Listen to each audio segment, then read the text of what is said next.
Shalom, saudara yang kasih, saya Pastor Afur Marbun dari ladang misi saya menyapa saudara. Puji Tuhan saudara, kita harus memberitakan kabar baik.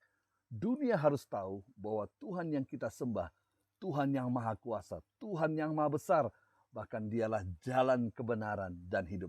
Di dalam nama Yesus, semua orang harus bertekuk lutut, semua lidah harus mengaku.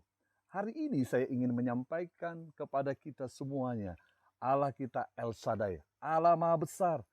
Saya akan berbicara dari sisi Yakub bagaimana dia mengalami Tuhan yang besar dalam hidupnya. Saudara tahu dalam hidup ini kadang-kadang kita juga mengalami begitu banyak dilema, tantangan hidup, sakit, penyakit, dalam keuangan, rumah tangga dan sebagainya. Tapi ingat dalam pertarungan yang terpenting dalam hidup ini, kita tidak boleh menang, tapi kita harus belajar untuk kalah. Karena kekalahan dalam pertarungan adalah sebuah kemenangan. Saudara, kita bersyukur ada banyak hal yang kita belajar dari firman Tuhan. Salah satu dari Yakub, kita bisa belajar bagaimana dia bergulat dengan Allah. Hari ini kita bisa melihat bagaimana Allah yang maha kuasa bergulat mau datang menghampiri Yakub. Nah, hari ini saya ingin menyampaikan ada 3 hal yang ingin saya sampaikan. Hal Yakub, bagaimana dia memegang tumit. Yakub artinya seorang penipu. Saudara tahu Yakub adalah sang penipu. Itu adalah sebuah nama yang lama. Kalau saudara melihat dalam Kejadian pasal 32 ayat 24, dikatakan lalu tinggallah Yakub seorang diri dan seorang laki-laki bergulat dengan dia sampai fajar menyingsing. Ketika orang itu melihat bahwa ia tidak dapat mengalahkannya, ia memukul sendi pangkal paha Yakub sehingga sendi pangkal paha itu terplecok ketika ia bergulat dengan orang itu. Lalu kata orang itu, biarkanlah aku pergi karena fajar telah menyingsing. Sahut Yakub, aku tidak akan membiarkan engkau pergi jika engkau tidak memberkati aku. Saudara, ada saatnya Allah akan datang seolah-olah menyerang kita. Ada kalanya dia akan menjawab doa saudara dengan jawaban-jawaban yang mungkin saudara nggak bisa mengerti, atau yang saya sebut jawaban yang aneh. Itu sebuah pertarungan terjadi dalam hidup kita, hingga kita nggak ngerti sebenarnya apa maunya Tuhan. Dan Allah tidak bertarung dengan Anda untuk membunuh saudara, supaya saudara celaka. Tapi dia bertarung dengan Anda karena dia mau memberkati saudara. Tuhan izinkan banyak hal dalam hidup ini saudara. Kita diizinkan banyak pergumulan. Sampai-sampai kita nggak mengerti apa yang harus saya kerjakan. Kita tidak akan pernah tahu siapa Allah sampai kita dapat bergulat melawan dia dengan seluruh kekuatan kita. Dan kita akhirnya menjadi sangat frustasi karena ketidakmampuan kita untuk mengalahkan Allah itu. Saudara, seringkali kita mau keinginan kita yang dituruti oleh Tuhan. Kadang-kadang kita mau harus ini yang Tuhan harus setujui. Saya mau Tuhan kerjakan ini. Dan Tuhan menghampiri kita. Dia mengizinkan banyak hal. Akhirnya kita bertarung dengan Tuhan. Sampai akhirnya kita sadar. Sampai kita tahu, biarlah kehendaknya yang jadi. Saudara, bukan maksud Tuhan untuk mencelakakan kita. Waktu dia izinkan semua itu. Karena Tuhan ingin mengembalikan kita kepada berkat-Nya. Saudara adalah kasih karunia dan kebaikan Allah yang menempatkan dirinya sebagai musuh kita untuk bergulat dengan kita. Dengan satu tujuan, dia ingin mengubah hidup kita. Allah tidak membutuhkan izin kita. Dia tidak perlu izin saudara untuk dia meremukkan saudara. Dia nggak perlu izin dari saudara untuk menghancurkan saudara. Tapi ada satu hal, dia datang mengizinkan semua itu karena dia mau saudara. Dia mengubah hidup kita karena dia adalah Allah. Dia adalah Tuhan. Seperti Yakub yang harus bergulat dengan Tuhan semalam-malaman. Dengan hati. Mungkin kita merintih, Tuhan tolong saya. Tapi sepertinya kita gak menemukan jawaban.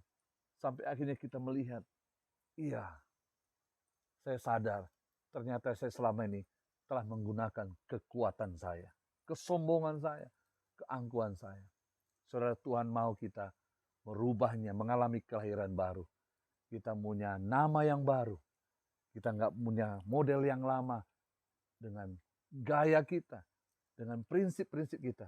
Tapi kita mulai merubahnya dengan pikiran-pikiran Tuhan. Saudara, yang kedua, Tuhan memberikan nama yang baru kepada Yakub. Dalam Kejadian pasal 32 ayat 27 dikatakan, bertanyalah orang itu kepadanya, siapakah namamu? Sahutnya, Yakub.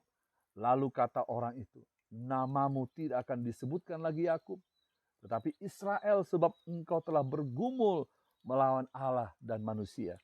Dan engkau menang. Bertanyalah Yakub, katakanlah juga namamu, tetapi sahutnya, mengapa engkau menanyakan namaku? Lalu diberkatinya lah Yakub di situ.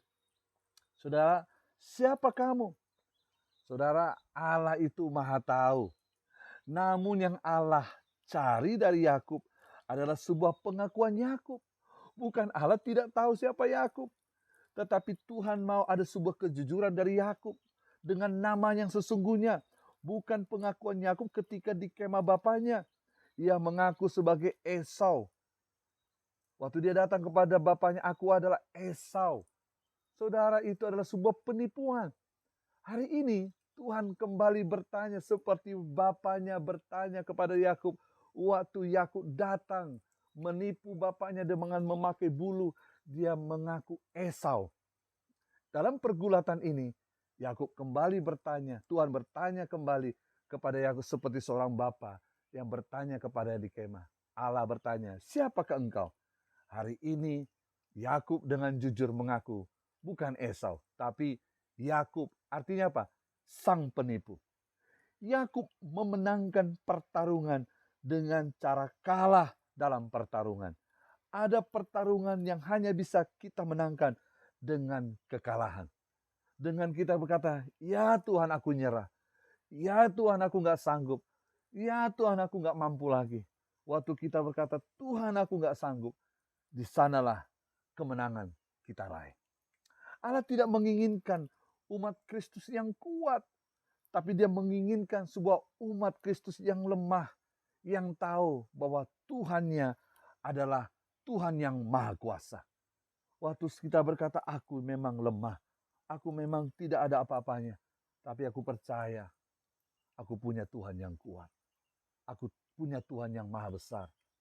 Itu yang Tuhan inginkan dari Yakub, menyadari bahwa dia punya Bapa Allah yang besar.